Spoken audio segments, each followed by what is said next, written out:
নমস্কার, আমি জয়ন্তী। আমাদের রান্নাঘরে আপনাদের সকলকে স্বাগত। আজকে আরও একটা নতুন রেসিপি নিয়ে আপনাদের সামনে হাজির হয়ে গেছি। আশা করব রেসিপিটি আপনাদের ভালো লাগবে।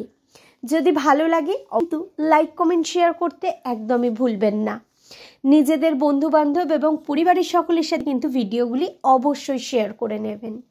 আর যারা যারা এখনও পর্যন্ত চ্যানেলটি সাবস্ক্রাইব করেননি তাদের কাছে রিকোয়েস্ট করব, প্লিজ চ্যানেলটি সাবস্ক্রাইব করে নিয়ে পাশে থাকা বেল বাটনটি কিন্তু অবশ্যই প্রেস করে দেবেন। তাহলে কিন্তু প্রথম নোটিফিকেশন আপনাদের কাছে পৌঁছে যাবে। তো চলুন রেসিপিটি শুরু করে নেওয়া যাক। আজকে মূলত এই পিঠের রেসিপিটা মাই আপনাদের সাথে শেয়ার করছে। তো প্রথমেই দেখতে পারলেন যে ওখানে চালটা ভিজিয়ে রেখেছিল একটি পাত্রে।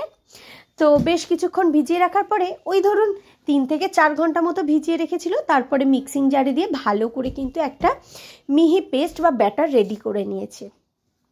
তারপর এদিকে একটা নারকেল নেওয়া হয়েছে, সেই নারকেলটা ভালো করে কুড়িয়ে নেওয়া হয়েছে এবং এর মধ্যে কিন্তু দিয়ে দেওয়া হচ্ছে পাটালি গুড়, যেটা এখন পাওয়া যাচ্ছে ভীষণভাবে। তো সেই গুড়টাই আমরা ব্যবহার করছি।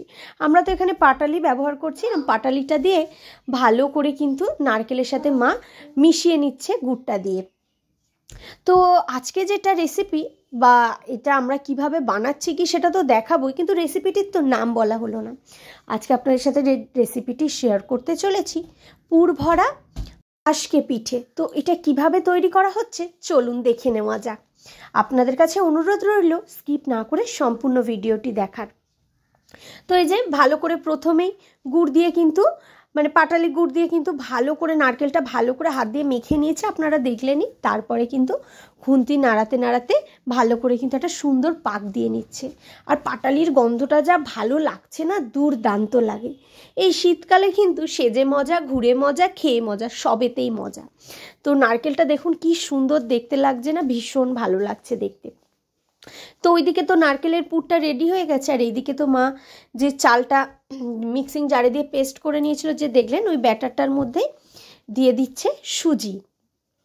বেশ কিছুটা পরিমাণে সুজি দিয়ে দিচ্ছে, আর দিচ্ছে সামান্য একটুকুনি খাওয়ার সোডা দিয়ে ভালো করে কিন্তু সমস্ত উপকরণটা একসাথে ভালো করে মিশিয়ে নিচ্ছে।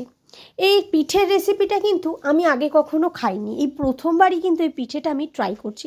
আজকে পিঠে খেয়েছি ঠিকই, কিন্তু এরমভাবে পুর ভরা আজকে পিঠে কখনো খাইনি।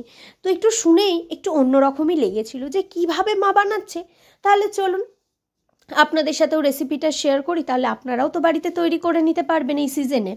তো সেইরকমই যেমন ভাবা তেমন কাজ, সেই জন্যই ভিডিওটা কিন্তু আপনাদের সাথে শেয়ার করে নিচ্ছি। আর তারপরে প্রথমেই তো মা দিয়ে দিল খাবার সোডা, বেকিং সোডা, এবং তারপর দিল কিন্তু এখানে বেকিং পাউডার, এবং তারপরে দিয়ে দিল বেশ কিছুটা পরিমাণে গুঁড়ো দুধ। তো এই গুঁড়ো দুধটা দেওয়ায় না টেস্ট আরও ইনহ্যান্স হয়।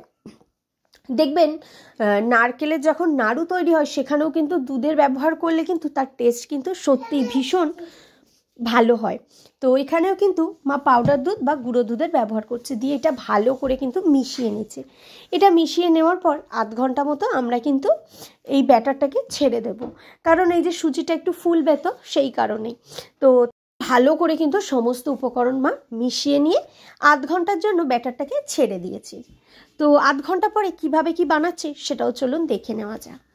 তো আজকে পিঠে আমি যেভাবে দেখে এসেছি, আজকে পিঠে কিন্তু আমার বাপের বাড়িতে যেরকম দেখতাম যে একটি কড়াইতে বা যেটা হয় না যে মাটির যে সরাটা পাওয়া যায় তার মধ্যে করতো। আর এই বাড়িতে আসার পরে দেখেছি আজকে পিঠে করবার জন্য একটা ছাঁচ অলরেডি কিন্তু রয়েইছে।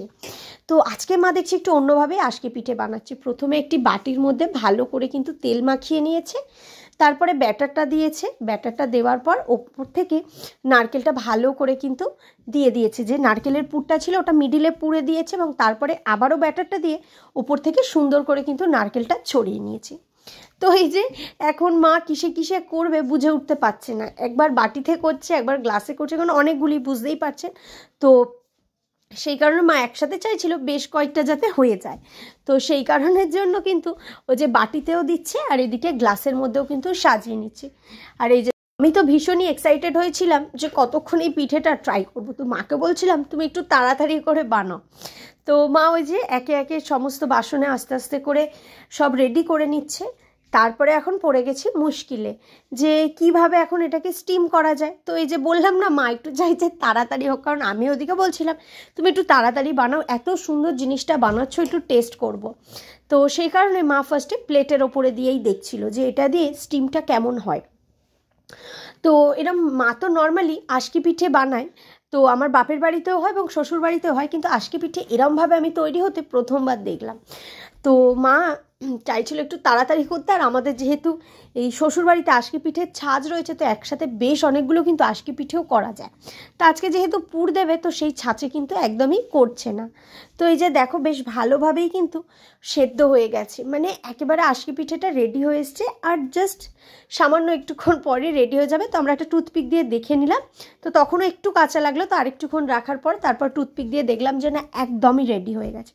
আর দেখো কি সুন্দর কেকের মতো তৈরি হয়ে গেছে না। তো বাচ্চাদেরকে তো ভোলানোর জন্য এটা ভীষণই একটা ভালো ব্যাপার, কারণ বাচ্চারা পিঠে জিনিসটা একদম পছন্দ করে না, ওদেরকে এরকম কেকের মতো দিলে ওদের ভীষণ ভালো লাগবে। তো এখন চলুন, এটা মা এখন কেটে দেখাচ্ছে যে ভেতরটা কীরমভাবে কুক হয়েছে এবং পিঠেটা কেমন হয়েছে। তো দেখুন কি সুন্দরভাবে পিঠেটা হয়েছে, এবং পিঠেটার টেস্ট কিন্তু দুর্দান্ত ছিল। তো কেমন লাগলো রেসিপিটা অবশ্যই কিন্তু কমেন্টস করে জানাবেন। আর যারা যারা এখনও পর্যন্ত চ্যানেলটি সাবস্ক্রাইব করেননি, রিকোয়েস্ট করব চ্যানেলটি সাবস্ক্রাইব করে নিয়ে পাশে থাকা বেল বাটনটি কিন্তু অবশ্যই প্রেস করে দেবেন। আজকের ভিডিওটা এইটুকুই, দেখা হবে আবারও আপনাদের সাথে নতুন কোনো ভিডিও খুব তাড়াতাড়ি। ততক্ষণের জন্য সবাই ভালো থাকবেন, সুস্থ থাকবেন। সকলকে অসংখ্য ধন্যবাদ সম্পূর্ণ ভিডিওটি দেখবার জন্য।